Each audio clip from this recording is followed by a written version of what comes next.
Fipronil अपने आप में एक ज़बरदस्त इंसेक्टिसाइड है और लगभग 30 से 35-40 दिन तक भी रिजल्ट रखता है। अगर एक बार इसका उपयोग कर लिया जाए तो ये समझो कि 30 से 40 दिन तक ये ज़बरदस्त रिजल्ट रखता है। उधर थाइमोथॉक्सम 25% में जो ग्रेनुअल फॉर्म में आता है वो भी अपने आप में एक सॉलिड इंसेक्टिसाइड है और ये दोनों के दोनों ही हमारे बहुत ज़बरदस्त कॉन्टैक्ट इंसेक्टिसाइड हैं जो पौधे के अंदर जाकर कीट को ख़त्म करने की क्षमता रखते हैं। तो आज की वीडियो में बात करेंगे कि इन दोनों साल्टों को, फिप्रोनिल और थाइमोथॉक्सम, दोनों को मिलाकर हमें क्या रिजल्ट मिल सकते हैं, किन फसलों में ये ज़बरदस्त कार्य करेंगे, किन रोगों को कंट्रोल कर सकते हैं और किस प्रकार की मात्रा का इनका उपयोग करना चाहिए और किसान को इसके फ़ायदे क्या क्या मिल सकते हैं, किन ब्रांड्स के ये प्रोडक्ट आते हैं और कितने रेट में ये मिल जाएंगे, इनके अल्टरनेटिव हमारे पास क्या हो सकते हैं जिन्हें हम यूज़ करके अच्छे रिजल्ट ले सकते हैं। तो साथियों, आज की वीडियो में यही सब जानकारी लेकर मैं हाजिर हूँ, तो बने रहिए वीडियो पर। आइए शुरुआत करते हैं इस वीडियो की।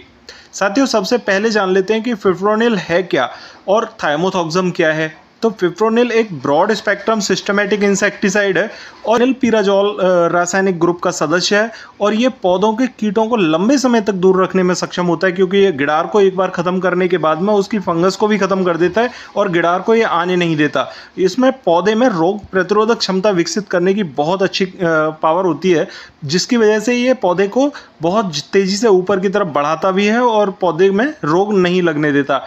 इसके अलावा यह पौधे के अंदर जाकर कीट को मार देता है। जो पौधे के अंदर जितने भी कीट लगे होते हैं उन्हें ख़त्म कर देता है। ये पौधे को कड़वा कर देता है और अंदर जाकर कीट को मार देता है। लार्वा जनित जो कीट होते हैं, जो कीट लार्वा पैदा करते हैं या लार्वा के द्वारा बने हुए होते हैं, उन्हें भी ख़त्म करने की ये अच्छी ताकत रखता है। साथियों, फसलों की ग्रोथ भी अच्छी रहती है, तो फिप्रोनिल हमारे लिए एक बहुत ज़बरदस्त साल्ट है। इसका उपयोग करके हम अच्छे रिजल्ट ले सकते हैं। अगर बात करें हम फिप्रोनिल 5% के साथ में थाइमोथॉक्सम 25% कैसे कार्य करता है, तो साथियों, थाइमोथॉक्सम भी कॉन्ट्रैक्ट और सिस्टमेटिक दोनों तरीके से कार्य करता है। ये पूरे पौधे में अगर पत्ते के ऊपर स्प्रे किया जाए तो पूरे पौधे में फैल जाता है और पत्तियों के माध्यम से ये तने में और फल फूल तक चला जाता है। अगर फल के अंदर भी कोई कीट लगा होता है तो भी ये ज़बरदस्त रिजल्ट देता है।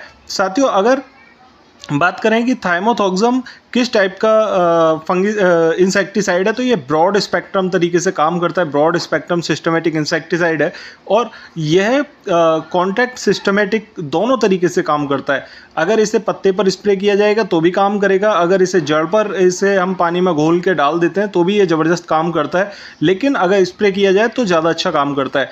साथियों, थाइमोथॉक्सम किस टाइप से कीट को ख़त्म करता है, तो ये कीट के अंदर जो सेंट्रल नर्व होती है उसे बंद कर देता है, जिसकी वजह से दम घुटने के कारण कीट की मृत्यु होती है। साथियों, अगर बात करें कि ये किन किन फसलों में काम करते हैं, तो अगर देखा जाए तो जो लंबे समय की, लंबी अवधि की फसलें हैं उनमें उपयोग करने के लिए हमारे पास में कोराजन या बर्टाको या हमारे पास में फटेरा, ये महंगे साल्ट होते हैं, इन्हीं के ऑप्शन हमारे पास होते हैं। लेकिन हमारे पास एक ऐसा ऑप्शन होना चाहिए जो थोड़ा मध्यम रेंज का हो और लंबे समय तक काम कर सके। तो साथियों, ये दोनों इंसेक्टिसाइड इतने ज़बरदस्त हैं कि ये लंबे समय तक काम करते हैं, क्योंकि यहाँ पर फिप्रोनिल बहुत लंबे समय तक काम करने के लिए बनाया हुआ प्रोडक्ट है।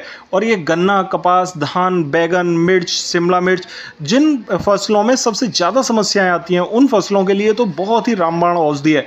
साथियों, अगर बात करें कि थाइमोथॉक्सम किन फसलों में काम करता है, तो ये गेहूं, जौ, सोयाबीन, ज्वार, चुकंदर और कपास नुमा जो भी फसलें हैं, आलू है, इनमें ज़्यादा कामयाब रहता है। साथियों, अगर बात करें कि किन किन रोगों को ये नियंत्रित करने की क्षमता रखते हैं, तो अगर हमारे गन्ने में तना छेदक लगा हुआ है, यानी कीट लगा है, एक गिडार है जो पौधे के अंदर जाके छुप जाती है और ख़त्म नहीं होती हल्की दबावों से, तो ये उस तना छेदक को ख़त्म कर देता है। टॉप बोरर, अगर पौधे के ऊपर सबसे पहली पत्ती में हमारे गिडार लगी हुई है, उसे ख़त्म कर देता है। दीमक आती है फसलों में सबसे ज़्यादा, क्योंकि फसलों में नमी की कमी होने के कारण दीमक बहुत तेज़ी से आती है। तो यहाँ पर फिप्रोनिल और थाइमोथॉक्सम दोनों ही दीमक के लिए बहुत ज़बरदस्त रामबाण उपाय वाले प्रोडक्ट हैं, आप इनका उपयोग कर सकते हैं। सूड़ी गिडार जो होती है, जो आलू में ज़्यादातर छेद कर देती है और दूसरी फसलों में भी बहुत ज़्यादा नुकसान पहुँचाती है, उसे भी ये ख़त्म कर देते हैं। ओखटा रोग अगर किसी भी दीमक या सूड़ी गिडार की वजह से लग रहा है तो ये उसे भी ख़त्म करने में सक्षम होते हैं। साथियों, कपास में तना छेदक बहुत ज़्यादा आता है, टॉप बोरर लगता है, जो हमारे फल के अंदर घुस के या पत्तियों के ऊपर वाली पत्तियों को खा जाता है और हमारे फल के अंदर घुस के फल में छेद करके और अंदर चला जाता है, तो ये फल छेदक को भी ख़त्म कर देता है। साथियों, धान में बकानी बहुत ज़्यादा आती है, बकानी की रोकथाम के लिए हमारे पास में फिप्रोनिल एक बहुत अच्छा अल्टरनेटिव है और आप 100% बकानी को रोकने के लिए फिप्रोनिल का इस्तेमाल करिए, आपको रिजल्ट मिलेंगे।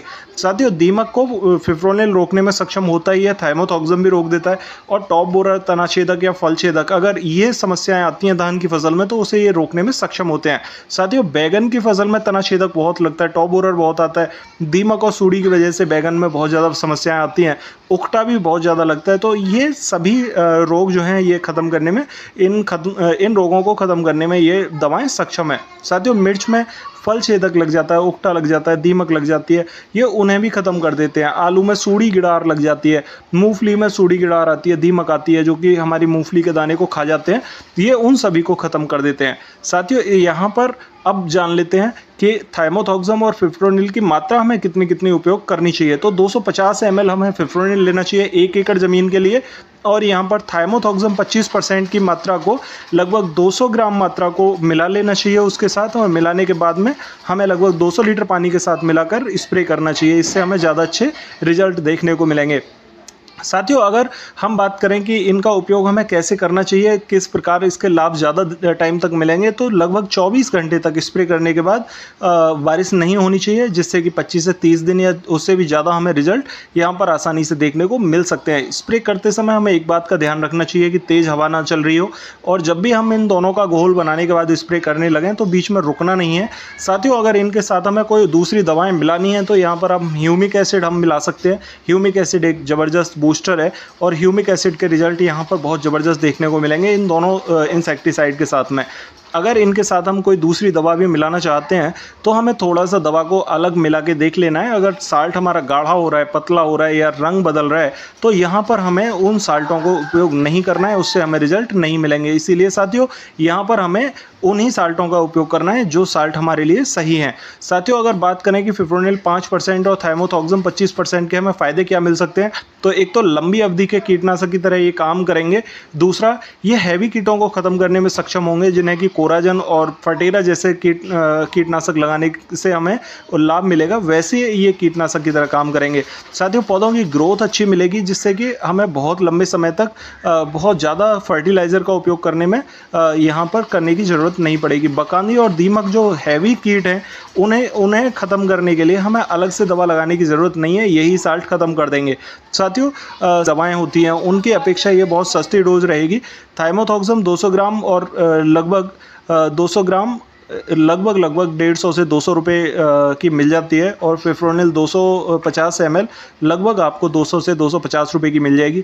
तो ये बहुत अच्छे साल्ट हैं और बहुत सस्ते भी पड़ेंगे, जिसका आपको बहुत ज़बरदस्त लाभ देखने को मिल सकता है। तो साथियों, आशा करता हूँ आपको ये जानकारी ठीक लगी होगी। फिर भी अगर आपकी कोई क्वेरी हो तो कमेंट बॉक्स में पूछ सकते हैं। अगर आपको लगता है कि ये वीडियो दूसरे साथियों के लिए अच्छी हो सकती है तो आप यहाँ पर इस वीडियो को शेयर ज़रूर करें। साथियों, अगर चैनल पर नए आए हैं तो चैनल को सब्सक्राइब ज़रूर कर लें, जिससे जल्दी से आपको वीडियो के नोटिफिकेशन मिल सकें। तो मिलते हैं फिर अगली वीडियो में, तब तक के लिए नमस्कार किसान साथियों।